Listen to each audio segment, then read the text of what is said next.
Bueno, pues buenos días.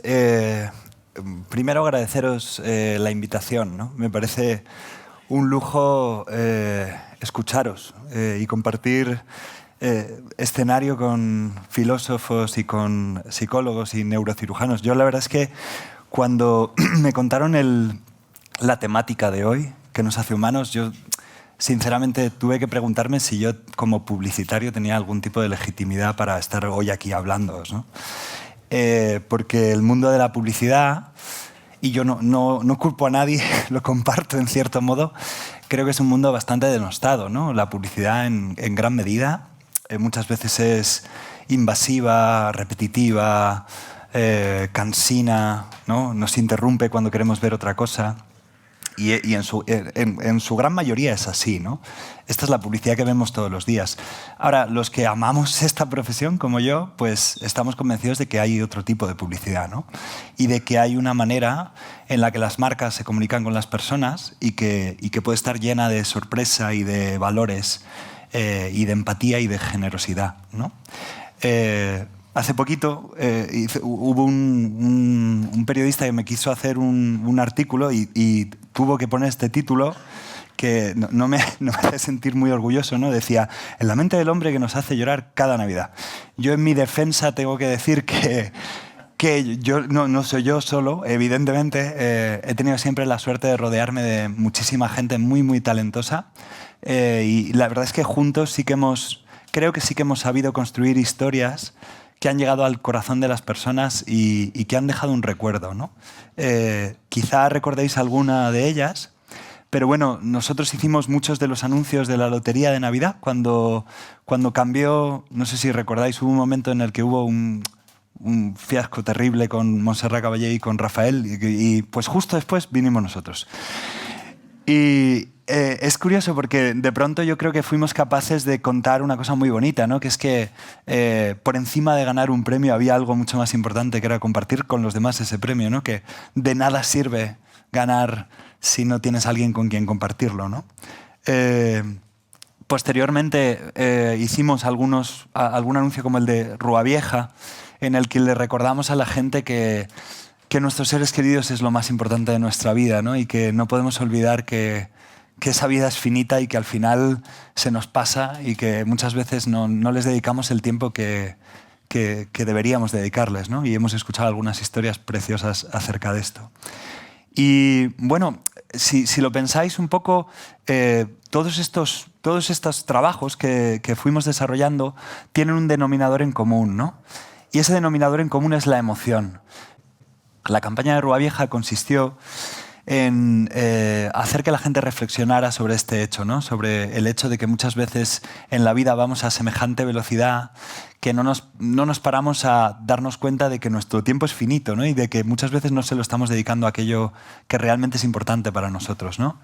Y nos dimos cuenta, para convencer de un cambio de actitud, de que había una manera muy sencilla de calcularlo, ¿no? Y era que al final nosotros tenemos patrones de conducta muy repetidos, ¿no? Muy repetitivos y esa rutina hace que sea razonablemente fácil predecir cuánto tiempo pasarás con tus seres queridos, porque al final pues yo a mi madre la veo todos los sábados, pues vamos a comer un ratito, ¿eso cuántos son? 2 horas. ¿Cuántos sábados? Esperanza de vida de mi madre tiene X años, la esperanza media de vida es esto, y de repente nos dimos cuenta de que con un algoritmo no demasiado complicado se podía arrojar una predicción que obviamente podía cambiar, pero que era bastante acertada. Claro, cuando yo empecé a hacer los cálculos conmigo mismo, algo cambió en mí, ¿no? Me di cuenta de que había encontrado una manera de comunicar que generaba una emoción muy fuerte, ¿no? Yo cuando contaba la historia y la gente hacía los cálculos con sus seres queridos, de repente decías, ¿cómo que a mí me quedan 23 días de pasar con mi madre? ¿Pero qué dices? Porque claro, juntabas todas esas horas y no salía tanto tiempo, ¿no? Entonces lo que hicimos fue un gran experimento social en el que básicamente a personas reales que se veían muy poquito tiempo, les hicimos este cálculo y vimos cuál fue esa reacción, ¿no? Y la verdad es que la gente se emocionaba profundamente, ¿no? Había un momento de emoción y uno posterior de reflexión, y yo creo que lo bonito de esa campaña y lo que habríais visto en el vídeo es que eso viajó como la pólvora, ¿no? Se extendió de una manera alucinante en todo el mundo y acabó siendo la campaña de publicidad española más vista y compartida de la historia hasta ese momento.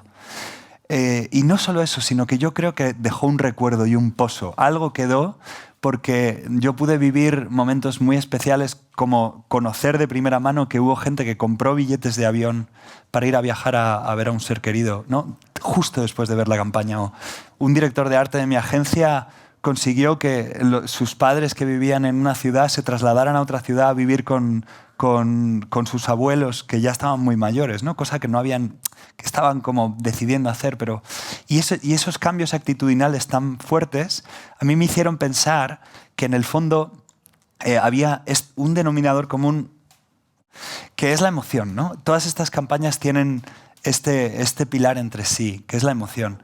Pero claro, es como fácil decirlo, pero a mí me interesó mucho investigar por qué, ¿no?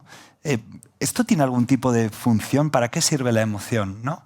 Y claro, uno puede pensar que a veces las emociones incluso nos paralizan, ¿no? Nos juegan malas pasadas, nos lo hacen pasar mal, nos hacen sufrir, ¿no? Entonces, ¿por qué narices sentimos, ¿no? Aquí tenemos eminencias que saben mucho más de esto, pero yo investigué un poco y una de las hipótesis que más me encajó fue esta, ¿no? Se dice que la emoción lo que hace es dictar lo que merece ser recordado y lo que no, ¿no? Nuestro cerebro no es un disco duro interminable, ¿no? Para su desarrollo tiene que saber discernir qué cosas merece la pena recordar y cuáles no, ¿no? Si uno se come una baya roja de un arbusto y se pone muy malito y casi se muere, está muy bien recordar que no hay que comer del arbusto rojito, ¿no? Es algo muy básico, pero es así, ¿no? Y de hecho, bueno, me pareció curiosísimo entender que estas dos áreas del cerebro, el hipocampo y la amígdala, están relacionadas, ¿no? Una regula las emociones y la otra los recuerdos, ¿no? La memoria. Y quizá esa función tenga que ver con esto, ¿no? Con que recordamos aquello que nos produce una emoción. Cuanto más fuerte es la emoción, más grabado se queda el recuerdo, ¿no? Al final, si os dais cuenta, esto lo que se convirtió es en un... Probablemente no sabían nada de esto, ¿no? Pero en tiempos ancestrales, el relato, las historias, se convirtieron en uno de los métodos de aprendizaje más poderosos, ¿no?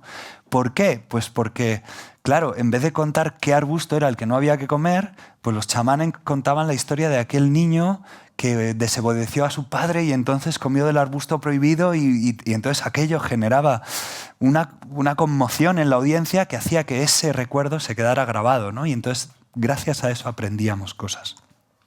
Hay un lingüista muy famoso, se llama Kenneth Burke, que decía que las historias lo que son en el fondo es equipaje para la vida, ¿no? Él lo llamaba así. Nos interesan tanto las historias porque nos ayudan a enfrentarnos a eventualidades futuras. Nosotros aprendemos a través de historias de los demás cómo nos deberíamos comportar en una situación que todavía no hemos vivido y por eso nos atraen de una manera poderosísima, ¿no? De hecho, los americanos que han escrito todas las leyes del guión y de cómo las historias nos tienen que interesar, hablan de una cosa que se llama el inciting incident, ¿no? Que es que todas las historias empiezan con algo le pasa a un personaje X que pone patas arriba a su mundo, ¿no? Siempre es un problema. Cuando el problema es grande, la atención es aún mayor. Si Bruce Willis tiene que salvar a la Tierra porque viene un meteorito y entonces le han abandonado todo su grupo y tiene el último cartucho de dinamita, cuanto mayor es el problema, mayor es el interés por saber cómo lo resolverá, ¿no? Y muchas veces, además, las historias que más nos interesan son muy humanas, ¿no? Y tienen que ver con... En el fondo lo que más te interesa no es solo que salve al mundo, sino su relación con su hija y qué va a pasar cuando él muera, ¿no? Cosas que uno piensa, ¿cómo me enfrentaría yo a algo así, ¿no? Yo a lo largo de mi carrera he tratado de hacerlo, ¿no? Si os dais cuenta, pues Manuel no compró un décimo el año que todos sus compañeros compraron uno, ¿no? Justino era aquel vigilante de una fábrica de maniquíes que, como trabajaba por la noche, no podía compartir su vida con los demás, ¿no? No tenía gente con la que compartir. Y bueno, hemos hablado también de Rua Vieja, ¿no? Estas personas que descubrieron en vivo, delante de una cámara, que les quedaba mucho menos tiempo de compartir juntos de lo que pensaban, ¿no? Este señor se llama Sir John Hegarty, o sea que os podéis imaginar que es un señor muy importante, a pesar de ser publicitario. Es uno de los publicitarios más reconocidos del mundo anglosajón, ¿no? Él dijo esto: una marca es la pieza más valiosa de terreno en el mundo, porque lo que hace es construir un espacio en la mente de las personas, ¿no? En el fondo, los publicistas se podría decir que somos agentes inmobiliarios, ¿no? Lo que tratamos es de vender pequeños espacios, rincones en la mente de las personas, donde las marcas acaban significando algo. Porque si las marcas te han traído ese tipo de aprendizaje y de conocimiento y de reflexión, pues para ti empiezan a significar algo más que un licor o que una lotería, ¿no? Porque te han enseñado cosas y te han resultado valiosas, ¿no? Por último, la verdad es que me gustaría concluir con una reflexión, ¿no? Hoy yo lo que he tratado es de contaros un poquito más acerca de las emociones y de el inmenso poder que tienen, ¿no? A la hora de generar recuerdos.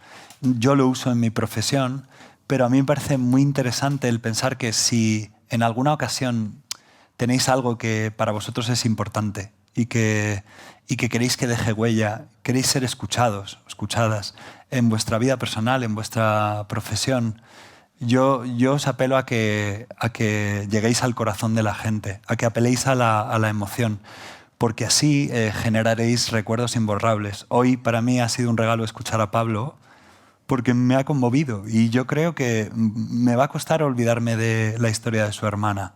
Él ha apelado a nuestras emociones y nos ha hecho sentir que éramos él, ¿no? Y nos ha hecho vivir su situación. Y esto me parece maravilloso. Por eso, si yo tuviera algo que dejaros, sería esto. Si algún día necesitáis ser escuchados y ser recordados, apelad al corazón y no os olvidarán jamás. Muchas gracias.